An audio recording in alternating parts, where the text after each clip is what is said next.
Have you ever woken up in the morning and thought, why do I feel more tired than when I went to bed? Or maybe you've noticed that getting a full night's sleep isn't as refreshing as it used to be. If that sounds familiar, you're definitely not alone.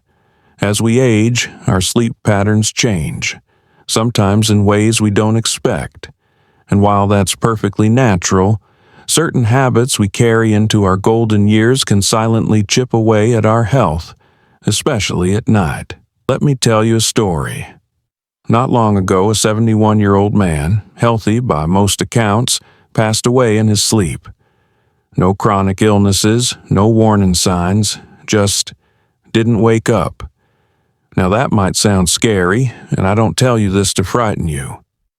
But his story raised an important question.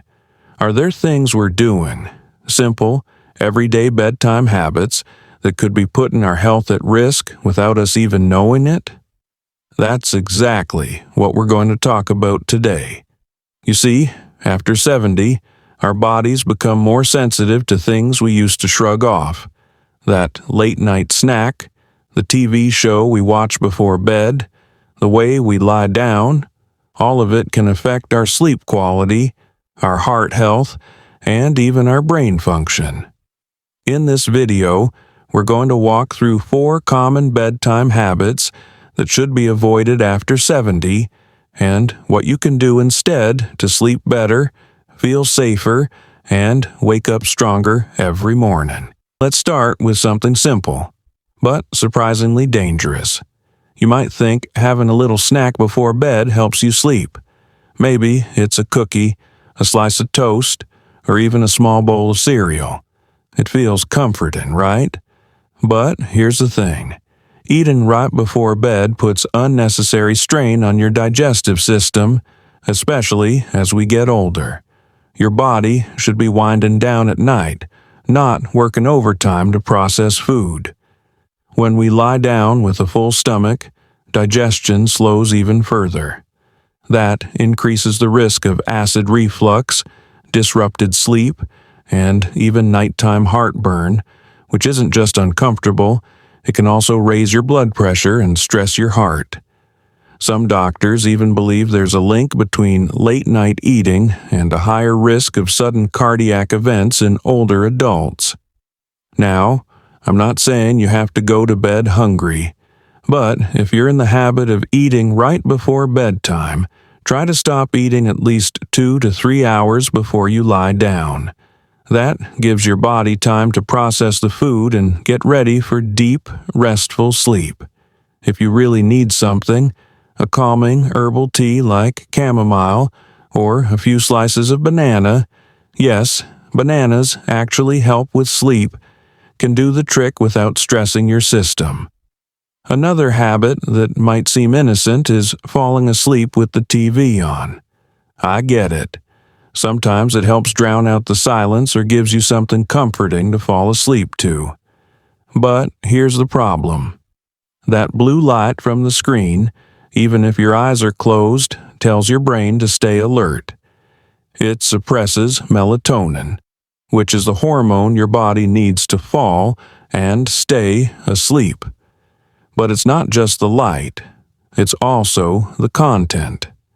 If you're watching the news or a dramatic show, even subconsciously, your brain is still absorbing that stress. That means you may fall asleep, but your sleep isn't deep or restorative. You might find yourself waking up in the middle of the night or feeling foggy in the morning, even if you were in bed for 8 hours. Instead, try switching to a calming routine. Read a few pages of a book with a soft light. Listen to gentle music or an audio story, or simply take 5 minutes to sit quietly and breathe. You'd be amazed how powerful those little rituals can be for calming the mind and signaling the body that it's time to rest. So far, we've talked about late-night snacking and screen time, 2 habits that might seem small but can really take a toll over time. And remember, it's not about being perfect. It's about being aware. Our bodies give us signals, especially after 70. We just have to learn how to listen. Let's keep going. There's another habit that many older adults pick up without realizing how much it's affecting their sleep and overall health, and that habit is staying sedentary too close to bedtime. Now, I know what you might be thinking. At my age, shouldn't I be resting more? And yes, rest is important. But there's a big difference between restful relaxation and just being still for hours before bed. Let me paint a picture. After dinner, you settle into your favorite chair, maybe watch a show, scroll on your tablet, or do a puzzle. You're not moving much. Then, after a few hours of that, you head straight to bed. The problem is, your body hasn't had any real movement to help release the day's tension or use up some of that natural energy we all still carry, even as we get older. When we're inactive for long stretches, especially before bed, our circulation slows. Muscles stiffen, joints ache more, and the brain, well, it stays slightly more alert because we haven't given it that physical cue that it's time to wind down.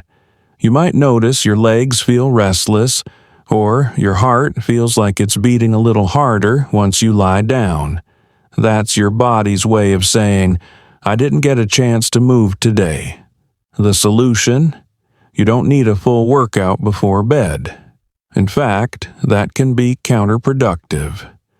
But something as simple as a gentle 10-minute walk around the house or a few light stretches in the living room can make a huge difference. It helps regulate your blood pressure, releases calming endorphins, and gently signals to your nervous system that the day is wrapping up. I know a woman named Gloria. She's 76 and sharp as a tack. Every night, after her evening tea, she puts on soft music and does what she calls her bedtime sway. It's not a dance, really. It's just her standing in her kitchen, lightly moving from side to side, swinging her arms a little, breathing deep. She says it's her favorite part of the day. And you know what? She sleeps like a baby. Now, let's talk about another habit that's sneakier, and one that most people don't think twice about. It's sleeping in the wrong position. Sounds simple, right? But how you sleep can actually affect how well your heart functions, how your lungs expand, and even how your brain clears waste overnight. That's right. Your brain does a cleaning cycle while you sleep, getting rid of toxins that can build up and affect memory or mood. If you're someone who sleeps flat on your back, you might want to reconsider, especially if you snore or have mild sleep apnea, even if it's undiagnosed. Lying flat can cause the tongue and the soft tissues in the throat to collapse backward, blocking airflow. That can reduce oxygen levels and stress the heart without you even knowing it. Side sleeping is often better, particularly on the left side. It encourages better digestion, supports healthier circulation, and helps the body's natural detox process overnight. But, of course, everyone's different. What's important is that your neck and spine are supported, your airways are open, and your body feels relaxed, not twisted or strained. Try this. Before getting into bed, take a moment to fluff your pillows and align them in a way that supports your natural posture. If your hips or knees feel sore, slip a small pillow between your legs. If you tend to roll onto your back, place a soft pillow behind you to gently prevent it.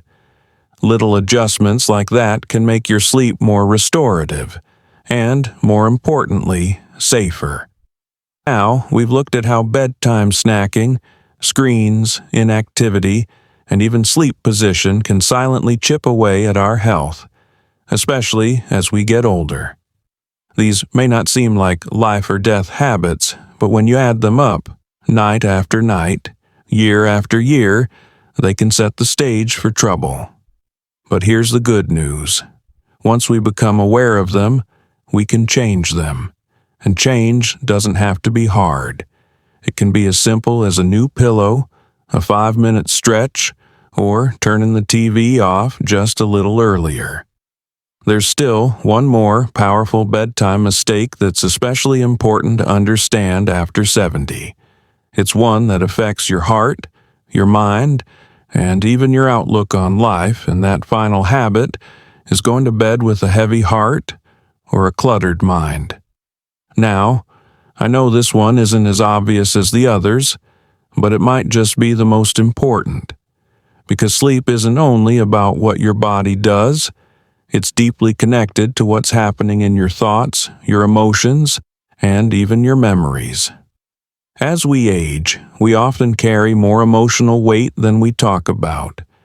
Maybe it's worry about our health, grief from losing someone close, or stress over finances or family.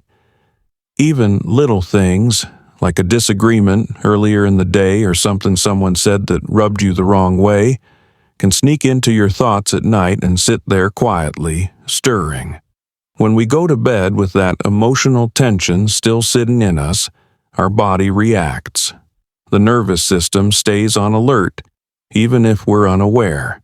Our heart rate stays slightly elevated, stress hormones like cortisol remain higher than they should, and our sleep becomes lighter, less healing.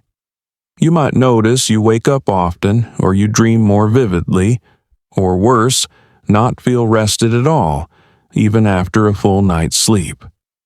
I spoke once with a gentleman named Harold. He's 73 and has the kind of wisdom that only comes from living a long, full life. He told me that for years he didn't sleep well.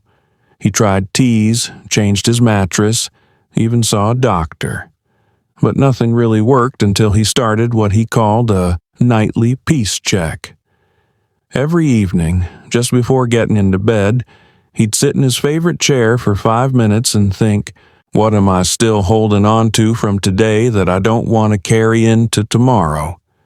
Sometimes it was a little thing, a missed phone call, a worry about the weather. Other times it was bigger. Either way, he'd write it down on a notepad next to his bed and remind himself, this can wait. Right now, I need rest. He said those 5 minutes changed his sleep more than anything else. You don't have to do exactly what Harold did, but the idea behind it is powerful. We all deserve peace at night, and finding that peace doesn't require a big ritual. It can be a few deep breaths, saying a short prayer or affirmation, or just sitting in stillness and letting your thoughts settle, like a snow globe that's finally stopped shaking. Even better, talk to someone before bed. A quick phone call with a loved one, a chat with your spouse or friend, or simply journaling your thoughts can release the weight that's sitting in your chest. The heart needs rest, not just from activity, but from worry. And the more we honor that, the better we sleep, and the more we wake up with strength, clarity, and calm. Now, let's just take a moment and breathe. You've heard a lot today, but here's what I want you to remember. You're not powerless when it comes to your health. Even small changes in your nightly routine can ripple into huge improvements in how you feel each morning. You're not too old to build new habits. In fact, this stage of life might just be the best time to focus on yourself, your sleep, your peace, your joy. Whether it's skipping that bedtime snack, turning off the TV a little earlier, stretching your legs, adjusting your sleeping position, or letting go of the day's worries, you've got this. You really do. Your body's wiser than you think. And when you give it what it needs, it pays you back with energy, clarity, and life. If any of these habits hit home for you, I'd love to hear about it in the comments. What's one thing you've noticed that affects your sleep these days? Let's talk about it. You're not alone on this journey, and your story might help someone else feel a little less alone, too. And if this video helped you, give it a thumbs up. It lets us know we're on the right track, and helps more people find this kind of helpful content. Don't forget to subscribe so you never miss tips that are made just for you. Remember, age is just a number, but peace, sleep, and health, those are timeless. Here's to sleeping well, waking strong, and living your best life, no matter what the calendar says.